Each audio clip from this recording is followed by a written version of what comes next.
요한복음 말씀을 계속 전하고 있습니다.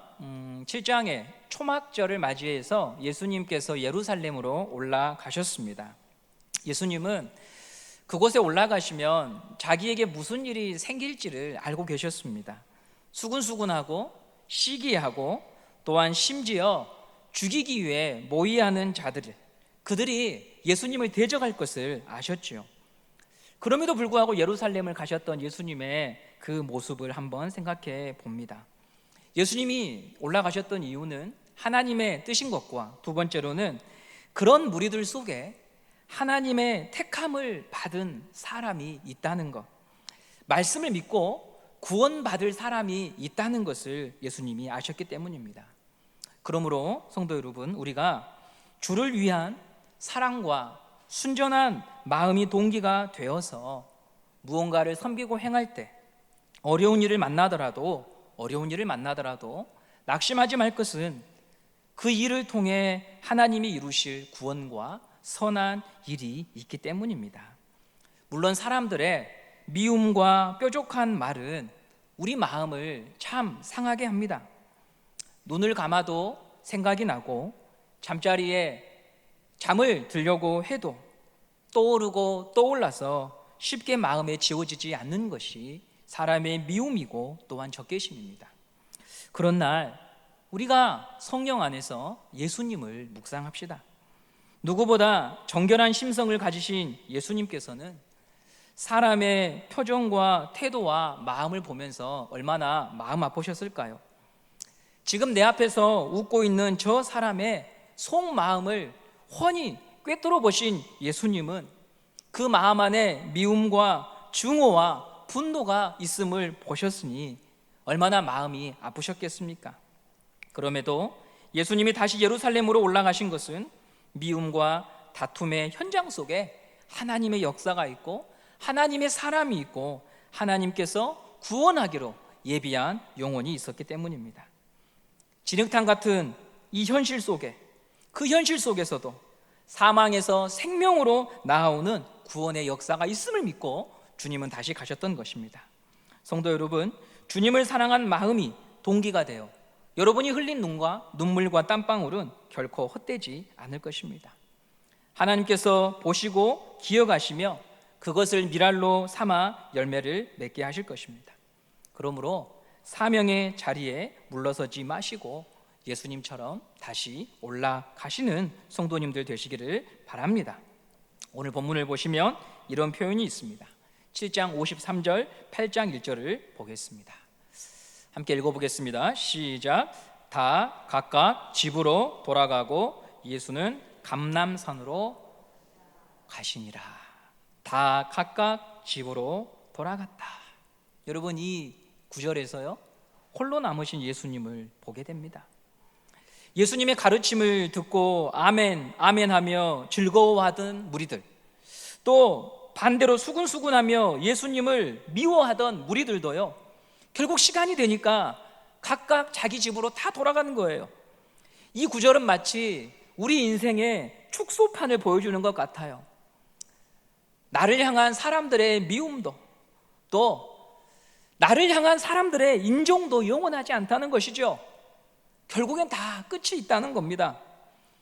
수많은 무리가 내 옆에 있어서 든든한 그 시간도, 또 나를 미워하고 나에 대하여 수군수군하는 그 모습도 결국 다 떠나고 나 홀로 인생의 무대에 서야 하는 날이 있다는 것입니다. 부부도 각각 자기가 가야 할 길이 있습니다. 부모와 자녀 간에도 절친한 친구 사이라고 할지라도, 절친한 성도와의 관계라고 할지라도 각각 자기 집으로 가야 하는 것입니다. 그리고 우리는 다 어느 순간 홀로 서야 하고 홀로 남아야 합니다. 고독하고 외롭고 홀로 모든 것을 마주해야 되는 것이 우리의 삶입니다. 그날에 우리는 어떻게 해야 될까요? 그날에 우리는 그 외로움과 그 고독함을 어떻게 해결해야 될까요? 예수님이 우리에게 보여주십니다. 예수님은 감람산으로 가셨더라. 감람산은 잘 아시는 겟세마네 동산이 있는 곳입니다. 새벽 미명까지 하나님과 교제하시던 그곳, 거기가 바로 감람산입니다. 철저하게 외롭고 고독한 날, 무너질 수밖에 없던 그날에 뚜벅뚜벅 예수님께서 다시 예루살렘으로 올라가실 수 있었던 이유는 모두 다 떠나고 홀로 남겨진 그 순간에 하나님을 찾았고 하나님과 함께 했고 아버지 품에 안기셔서 하나님만이 주시는 위로를 받으셨기 때문에 그분은 다시 가실 수 있었던 것입니다. 저는 수요 예배 나오신 분들은 적어도 무언가 한 가지 기대와 소망을 가지고 나오신 것이 아닐까 그런 생각을 합니다. 주의를 지키는 것도 복이 없다고 말하는 이 현대 사회에서 직장 근무를 마치고 퇴근 시간 차가 밀림에도 불구하고 저녁 식사 시간 자리인데 어떤 분들은 연로하셔서 몸이 무거우실 텐데 여기 오신 이유는 마음에 뭔가 기대하고 바라는 것이 있으니까 오셨겠지요. 오늘을 살아갈 수 있는 힘과 용기를 하나님께서 나에게 주시기를, 내일을 다시 걸어갈 수 있는 소망을 주시기를 바라는 마음으로 오늘 이 자리에 오셨을 거예요. 예수님은 우리에게 그 살아갈 힘과 용기가 어디에서 오는지를 알려주십니다. 감람산으로 가시니라. 나에게 등을 보이고 떠나버린 사람들을 향한 서운함에 매몰되지 마시고 감람산으로 오라는 것입니다. 상실의 아픔이 가득한 성전 뜰을 맴돌기보다 이런 나의 상황과 형편을 아시는 그 감람산에 계시는 하나님께로 예수님은 가신 것입니다. 오늘 우리의 허망한 마음과 횡 뚫려버린 이 심령을 채우실 수 있는 분은 하나님밖에 없다는 것이죠. 떠나버린 사람이 있습니까? 그리고 오늘 왠지 모르게 이 가을의 우수에 젖어서 사는 게 이게 뭔가 하는 마음 때문에 마음이 낙심되고 우울하신 성도님들이 계십니까? 우리 모두 다 감람산으로 올라가야겠습니다. 영원하신 하나님, 찾아오신 하나님, 나를 고아와 같이 내버려 두지 않으시겠다고 약속하신 그 하나님만이 우리의 그 인생에 횡 뚫려버린 구멍을 채울 수 있음을 알고 너의 배에서 생수의 강이 흐르게 하겠다고 약속하신 그 말씀을 이루실 주님을, 그 하나님을 찾아가는 예배의 자리가 되기를 간절히 소망합니다. 하나님의 성령에 잠기어 목마름을 채울 수 있는 이 시간이 되기를 간절히 바랍니다. 예수님은 감람산에서 하나님과 깊은 교제 후에 다시 성전으로 가셨죠. 그리고 백성들을 가르치십니다. 그 백성들은 전날 각기 자기 집으로 돌아갔던 사람들입니다. 누구 하나 예수님께 저희 집에서 머물면서 쉬십시오라고 말하지 않았습니다. 어찌 보면 서운한 생각이 들 수도 있습니다. 그런데 예수님은 그들에게 다시 찾아가십니다. 이걸 보면 사랑은요, 한쪽에서 일방적으로 퍼주고 기다려주고 속아주면서 유지가 되는 것 같아요. 부모가 자식을 사랑할 때도 자식이 부모의 사랑을 알아주기 때문에 사랑하는 것이 아니죠. 그냥 사랑하는 것입니다. 제가 여러 번 아이들 과자를 밤에 먹어치웠더니 아이들이 저녁에 잘 때 과자 개수를 세어보고 잠자리에 듭니다. 그리고 때로는 아빠 이것은 드시지 말고 드시더라도 꼭 남겨주셔야 됩니다. 애처로운 눈빛을 보내며 자기 방에 들어갑니다. 지들을 위해 뿌린 게 얼만데 과자 한 봉지로 아버지의 사랑을 의심하다니. 사랑은 준 만큼 돌려받기 때문에 하는 것이 아니라 한쪽이 부단히 속아주고 퍼부으면서 사랑이 시작되는 것이고 유지가 되는 것이죠. 저와 예수님의 사랑, 여러분과 예수님의 사랑도 마찬가지예요. 우리는 주님을 잊어버리며 삽니다. 하나님의 뜻을 거역하기도 합니다. 그런 순간들이 너무 많습니다. 야곱처럼 내 머리와 계획을 믿고 살면서 오늘 24시간 가운데에 살아온 시간들이 참 많습니다. 그럼에도 하나님의 자녀라고 하는 지위를 누리고 살아가는 이유는 속아주시는 그 사랑으로 주님이 오늘 우리를 찾아오셔서 너는 내 자녀라고 말씀해 주시기 때문입니다. 주님은 서운함을 떨쳐버리고 그 백성들에게 다시 나아가서 가르치십니다. 그때만이 아니라 요한복음 8장에서만이 아니라 지금도 주님은 우리를 그렇게 대해 주시는 분이십니다. 그분의 사랑이 우리의 불성실함을 덮고 가십니다. 못난 모습을 감추고 가십니다. 이기적인 나를 싸매고 가십니다.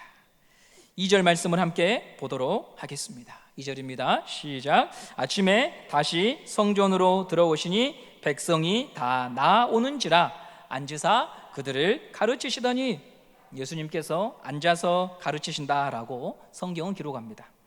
앉아서 가르치신다고 하는 것은 권위를 가진 랍비의 모습을 표현할 때 히브리적 표현이 앉아서 가르친다라고 하는 것입니다. 하늘의 가르침이 성전의 뜰에서 울려 퍼지고 있습니다. 사람들이 예수님의 가르침에 귀를 기울이고 있습니다. 그런데 갑자기 난데없이 소란이 일어납니다. 3절 말씀을 보겠습니다. 시작. 서기관과 바리새인들이 음행 중에 잡힌 여자를 끌고 와서 가운데 세우고, 바리새인과 서기관들이 한 여자를 가운데로, 사람들 가운데로 끌고 왔습니다. 그 여자는 자기 발로 여기에 온 것이 아니고 사람들에게 끌려와서 바닥에 내동댕이 쳐졌습니다. 3절 말씀 보면 그녀는 음행 중에 잡혀왔다고 말합니다. 현장에서 잡힌 거죠. 이 말은 그녀의 죄를 보고 증언할 사람이 있다는 거예요. 구약의 율법에는 2-3명의 증인이 있어야 고소 고발이 진행이 되는데, 이 여자는 그녀의 죄에 대하여 증언할 사람들이 갖추어져서 고소가 진행될 수 있다고 하는 거죠. 그리고 간음에 대한 규정을 레위기 20장 10절 말씀에서 이렇게 기록하고 있는데요, 함께 읽어보도록 하겠습니다. 시작. 누구든지 남의 아내와 간음하는 자, 곧 그의 이웃의 아내와 간음하는 자는 그 간부와 음부를 죽일지니라. 배우자 외에 다른 대상과 성적인 연합을 갖게 되었을 때 구약의 율법은 사형에 처해야 된다라고 규정하고 있죠. 대단히 엄격하죠. 그 이유가 무엇이냐면, 공동체는 서로 간에 신뢰가 있을 때 유지가 되거든요. 옆집을 믿을 수 있고 앞집을 믿을 수 있고 뒷집을 믿어야 함께 살 수가 있는 거예요. 그런데 간음은 사람과 사람 사이의 신뢰관계를 완전히 무너뜨려 버리는 죄이기 때문에 중하게 처벌을 하고 있는 것입니다. 5절 말씀을 함께 보도록 하겠습니다. 5절입니다. 시작. 모세는 율법에 이러한 여자를 돌로 치라 명하였거니와 선생은 어떻게 말하겠나이까? 여인을 끌고 온 서기관과 바리새인들은요, 모세의 규정에는 이런 사람을 돌로 치라고 말하고 있습니다 라며, 그런데 당신은 어떻게 생각하십니까? 이런 질문을 하죠. 그들의 행동을 여러분 가만히 보시면 공동체의 질서를 유지하고 모세의 율법을 준수하기 위한 모습처럼 보이잖아요. 그런데 성경은 지금 예수님께 당신은 어떻게 생각하냐며 묻는 사람들의 속내를 다 보고 계시며 이렇게 진술합니다. 6절 말씀을 보겠습니다. 시작. 그들이 이렇게 말함은 고발할 조건을 얻고자 하여 시험함이러라. 예수께서 몸을 굽히사 손가락으로 땅에 쓰시니. 종교 지도자들이 지금 이런 상황을 만든 이유가 6절에 기록되어 있죠. 예수님을 시험에 들게 하기 위하여, 궁지에 몰게 하기 위하여입니다. 이제껏 예수님은 세리나 부정한 사람들, 몸을 파는 여인들을 어떻게 대했는지 사람들이 다 알고 있어요. 죄인으로 규정된 사람들, 공동체 안으로 들어올 수 없는 사람들, 경계선 밖에 있었던 사람들을 차별 없이 가까이 하며 친구로 대하셨지요. 그러므로 그들의 생각에는 예수가 이 간음한 여인에게도 긍휼을 베풀 것이라고 생각을 했습니다. 바로 그 순간을 포착해서 율법에는 죽이라고 명하고 있는데 어찌 당신은 율법을 위반하느냐며 궁지에 몰려고 했던 것이죠. 혹은 예수님이 이렇게 대답하실 수도 있죠. 율법의 규정대로 돌로 쳐서 처리해야 된다라고 말씀할 수도 있겠죠. 그런데 당시에는 로마 총독만이 사형 선고를 내릴 수 있었기 때문에 율법대로 사형에 처한다고 하면 로마 총독의 권한을 침해했다고 하여 로마법에다가 고소할 수 있는 것입니다. 사람이 얼마나 가난합니까?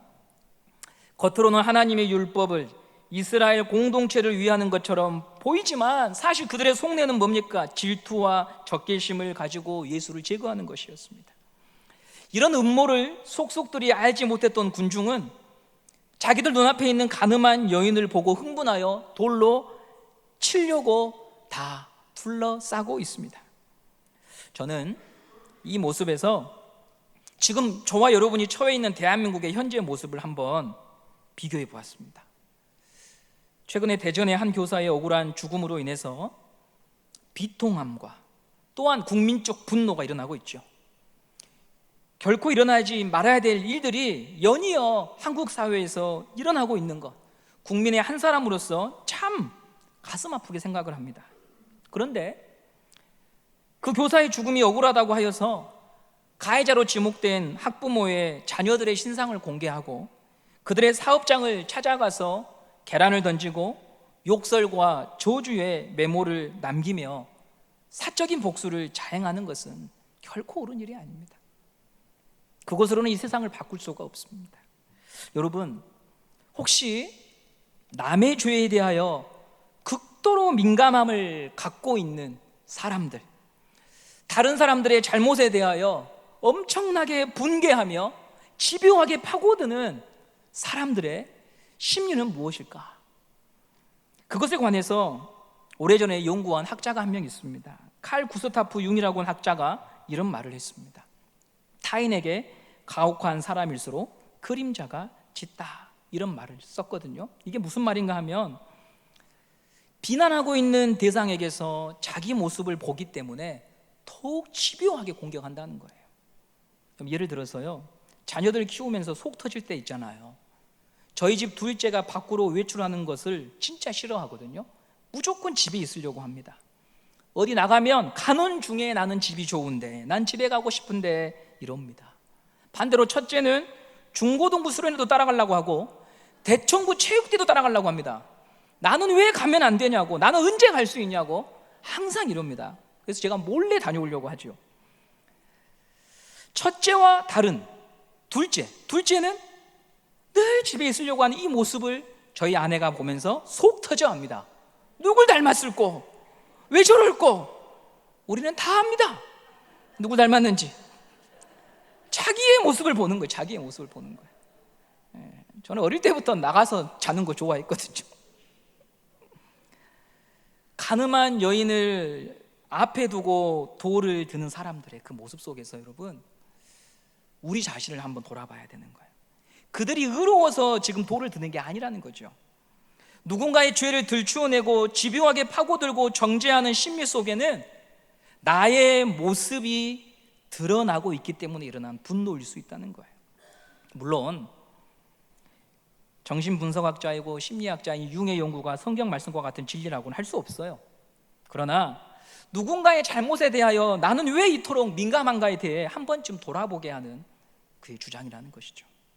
오늘 본문에 펼쳐진 이 상황은요, 정의를 집행하고 율법의 준수를 외치는데 우리가 잠시만 좀 생각해 보면 대단히 문제가 많은 기울어진 판결이고 정죄이고 판단입니다. 첫째로 여자만 잡혀왔어요. 음행은 상대방이 있는 죄잖아요. 그런데 사람들은 여자만 데리고 와서 공개적으로 망신을 주고 그녀의 인격을 모독하고 정죄하는데요, 누구도 이런 상황에 대해서 질문하지 않아요. 저 여자와 함께 있던 남자는 누구입니까? 묻지 않아요. 모든 죄를 여자에게 덮어 씌워버리고 저 여자만이 죄인이라고 규정한다는 거죠. 그래서 학자들 가운데에 예수님이 오늘 이 장면에서요, 2번 정도 바닥에 글씨를 쓰시거든요. 2번 정도 바닥에 글씨를 쓰시는 장면이 나옵니다. 예수님이 바닥에 글씨를 쓰셨을 때 그 글의 내용은 저 여자와 간음한 남자의 이름을 적은 것이 아닐까라고 추측하는 학자도 있어요. 물론 성경에 근거가 없기 때문에 확인이 불가능합니다. 중요한 건 이 재판은요, 공정하지가 않아요. 둘째로 저는 이 본문을 묵상하면서 번뜩 떠올랐던 인물이 있습니다. 당시 예수님 당시에요, 모든 사람들 앞에서 공개적으로 간음한 사람이 있었거든요.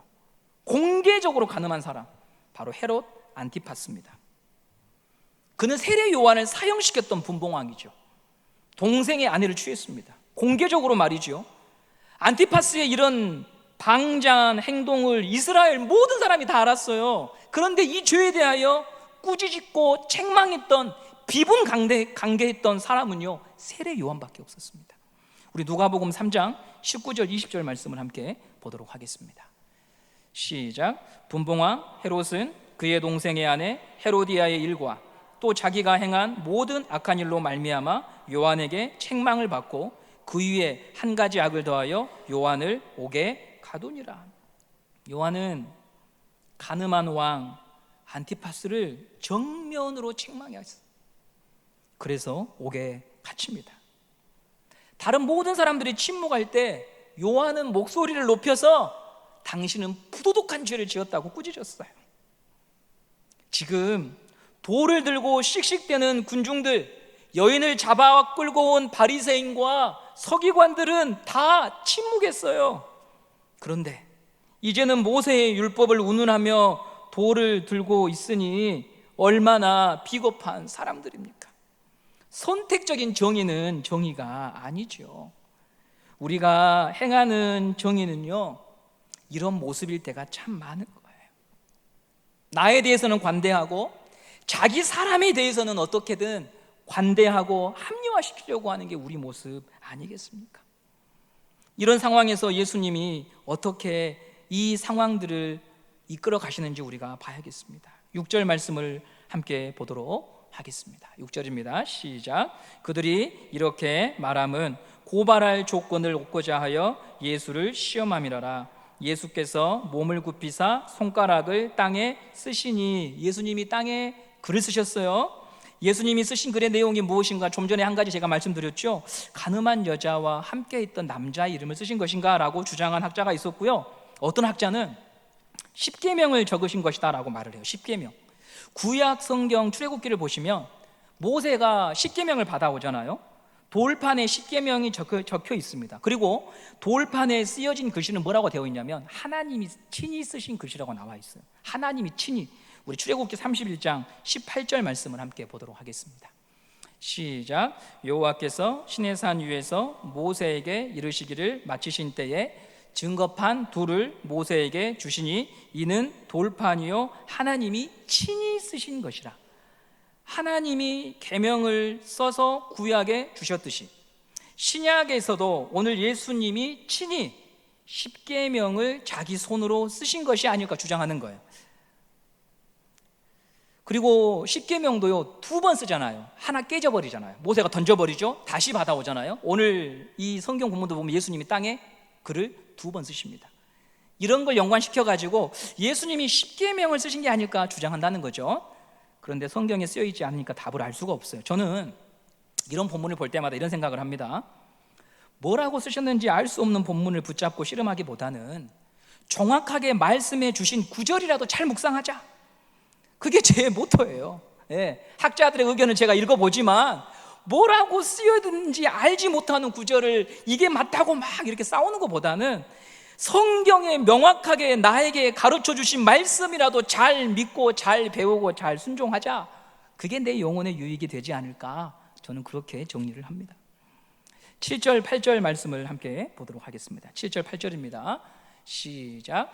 그들이 묻기를 마지 아니하는지라. 이에 일어나 이르시되 너희 중에 죄 없는 자가 먼저 돌로 치라 하시고 다시 몸을 굽혀 손가락을 땅에 쓰시니. 집요하게 바리새인과 서기관이요 예수님께 어떻게 하시겠습니까? 답을 요청해요. 왜요? 올무를 씌워야 되니까. 이 여인을 어떻게 하시겠습니까? 그러자 예수님이 우리가 잘 아시는 말씀을 하죠. 너희 중에 죄 없는 자가 먼저 돌로 쳐라. 그래, 율법대로 한번 해보자. 그런데 너희 중에 죄 없는 자가 먼저 돌을 던져라. 그렇게 한번 해보자. 이렇게 예수님께서 말씀하신 거예요. 바리새인과 서기관이 전혀 생각해보지 않았던 답변이에요. 예수님의 이 말씀은 사람들의 죄와 행동의 동기를요 순식간에 다 들춰내버렸어요. 방금 전까지 돌을 던질 자격이 있다고 생각했던 사람들이 주님의 그 말씀 앞에서 자기의 추함과 자격 없음과 이중성을 보게 된 거예요. 돌을 들었던 손이 내려옵니다. 사람들이 슬그머니 사라집니다. 저는 이 장면에서 한 가지 회개했네요, 여러분. 바리새인들, 서기관 하면 정말 나쁜 사람이라고 여겼거든요. 신앙 없는 사람들, 형편없는 사람들. 그런데 오늘 이 장면을 보면서 다시 생각하게 됐어요. 아, 나보다 나은 사람이다. 자기를 돌아볼 줄 알잖아요. 예수님의 그 말씀 앞에서 자기를 돌아보잖아요. 저는 그렇지 못할 때가 많거든요. 가르치기 바쁘고 성도들에게 적용시키기 바쁘고 그러다가 지칩니다.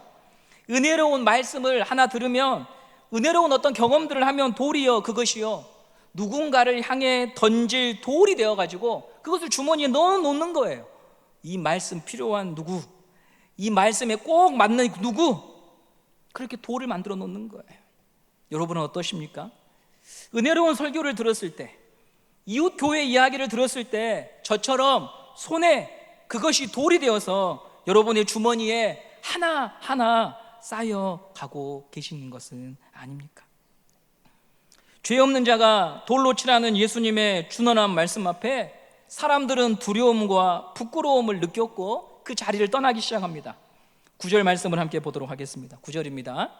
시작. 그들이 이 말씀을 듣고 양심의 가책을 느껴 어른으로 시작하여 젊은이까지 하나씩 하나씩 나가고 오직 예수와 그 가운데 섰는 여자만 남았더라. 시끄럽고 소란스럽고 분노가 폭발하던 그 광장에 모든 사람들이 떠나고 예수님과 여인만 남았어요. 예수님은 여인에게 물어요. 너를 고발하던 정죄하던 사람들이 어디 있느냐? 여기 있느냐? 여인은 주여 없습니다 대답합니다. 11절 말씀을 함께 보도록 하겠습니다. 11절입니다. 시작. 대답하되 주여 없나이다. 예수께서 이르시되 나도 너를 정죄하지 아니하노니 가서 다시는 죄를 범하지 말라 하시니라. 예수님은 여인이 한 행동이 죄라고 하는 것을 분명히 합니다. 간음죄라고 하는 것을 분명히 해요. 그리고 용서하셔요. 자, 이제 오늘 설교의 결론인데요. 예수님이 여인의 죄를 용서할 수 있었던 이유가 무엇일까요? 예수님은 너무 자비롭고 은혜로우시고 하기 때문에 용서하신 것일까요? 아니에요. 그 여인이 지금 서 있는 그 광장 한가운데 그 자리에 예수님이 대신 서서 죽으시기 때문에 그래요. 한가운데 서 있는 그 여인의 자리를 너 이제 비껴. 그 자리는 내 자리야. 예수님이 친히 들어가셔서 그녀를 대신하여 모욕당하시고 뺨을 맞으시고 죽으심으로 그 여인에게 용서를 허락하시는 거예요. 오늘 이 사건이 여러분 주고자 하는 교훈이 뭘까요? 여러분 교회 안에서 비난하지 마십시오. 정죄하지 마십시오. 그렇게 적용할 수도 있겠죠. 그런데 그보다 더 중요한 것은 저 여인의 자리가 너의 자리라고 하는 것을 너희들이 아느냐? 너가 지금 돌을 들고 서 있는데 그 자리가 네 자리가 아니라 돌을 맞아야 되는 자리, 거기가 바로 너와 내가 만났던 자리가 아니었느냐? 오늘 하루도 우리는 머리로 마음으로 하나님의 순결함과 정직함과 의로움에서 벗어난 생각과 말을 하며 살아왔잖아요. 그것을 누군가 하나하나 낱낱이 기록하고 정리해서 나에게 보여준다면 우리는 아마 이게 정말 내 모습이었습니까? 라고 하며 소스라치게 놀라지 않을까요? 오늘 이 성경은 우리들에게 말씀하고 있는 거예요. 너가 이 인생 속에서 이 광장 안에 너의 자리가 어디였는지 너는 알고 있느냐? 너가 있었던 자리가 어디인지 알고 있느냐? 너가 저 중앙에 서서 두려워하고 부끄러워하고 수치와 치욕을 당하고 있을 때 내가 거기에 들어가서 너를 밀쳐내고 대신 죽은 것을 너가 기억하느냐? 그 사랑이 우리를 있게 한 것이고 그 사랑이 우리를 만나게 한 것이고 교회를 탄생시키신 것이고 세상을 구원한 것입니다. 돌을 들고 싶을 때 우리는 생각해야 됩니다. 주님, 원래 제 자리가 어디였는지를 보게 하여 주시옵소서. 그 자리에 들어오셔서 저를 대신해 그 수치와 모욕과 죽음을 당하신 예수님, 그분을 기억하게 하여 주시옵소서. 이 본문을 보면은요, 돌을 들었던 사람은 누구도 예수님의 구원과 용서를 받지 못했습니다. 그냥 돌아갔어요. 그런데 이 여인만 구원을 받잖아요. 죽어 마땅한 자임을 인정하고 고개 숙인 그 여인에게만 구원이 허락됐다는 거예요. 우리에게 필요한 것은 사람에게서 괜찮은 인정을 받고 사람들로부터 너는 참 좋은 사람이야 라고 여김을 받는 것이 아니라, 주님, 저는 하나님의 말씀 앞에 서게 될 때마다, 예배당에 들어올 때마다 제가 원래 서 있던 자리가 바로 저 중앙의 무대였다고 하는 것을 제가 알고 있습니다. 그 사람에게 하나님의 구원의 은혜가 임한다는 거예요. 돌을 들고 너는 어떻게 그렇게밖에 살지 못하니, 너는 왜 그 모양이니라고 말하면서, 그게 세상의 의로움을 표현하는 방식이지만 하나님 나라 속에서 의로운 자는 어떤 자입니까? 그 중앙의 자리가, 돌을 맞아야 되는 자리가 바로 내 자리인 것을 아는 그 자에게 예수님이 다가가셔서 너를 내가 용서하노라, 너를 내가 사랑하노라, 그것을 우리가 경험하고 고백하고 누리기 위하여 이 자리에 있는 것 아니겠습니까? 그러므로 돌을 들 것이 아니요, 주님, 오늘 저는 구원이 필요한 죄인입니다. 오늘도 제 자리로 친히 걸어 들어오셔서 죽으시는 그 예수님, 그분으로 인하여서만 제가 살아갈 수 있는 사람임을 믿습니다. 돌을 들었지만 돌에 맞아야 될 사람이 사실은 저였다고 하는 것을 잊어버린 채 돌을 쥐고 있는 저를 불쌍히 여겨주시고, 주님, 순간의 양심의 가책을 느끼고 돌을 내려놓는 것이 아니라 그 중앙의 무대로 들어가서 나를 위하여 죽으신 그 그리스도 예수의 발을 만져보고 손을 만져보고 그분의 머리에서 흐르는 피를 만져볼 수 있는 그런 하나님의 자녀 성도가 되게 하여 달라고. 그가 바로 못 박혀 죽으신 예수님의 사랑이 무엇인지를 아는 성도가 아니겠습니까? 여러분, 우리 마음에 있는 돌들을 내려놓아야 합니다. 우리가 누구를 향하여 돌을 던질 수 있단 말입니까?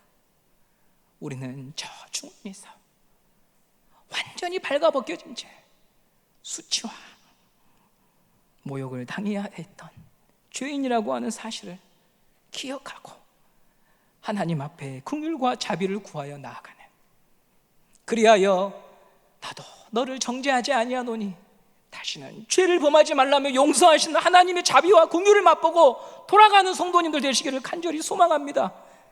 이 예배당에 쏟아 부어주시는 하나님의 용서의 은혜가 오늘 여러분에게 허락되기를 간절히 바랍니다. 여러분 스스로는 끊을 수 없고 해결할 수 없는 인생의 문제와 죄의 문제와 공포와 두려움, 오늘 그 자리로 친히 찾아 걸어오셔서 나의 손을 어루만져 주시고 나의 음성을 들어주시고 용서하시는 그 예수님의 사랑이 오늘 저와 여러분에게 믿어지고 고백되는 시간이 되기를 간절히 소망합니다.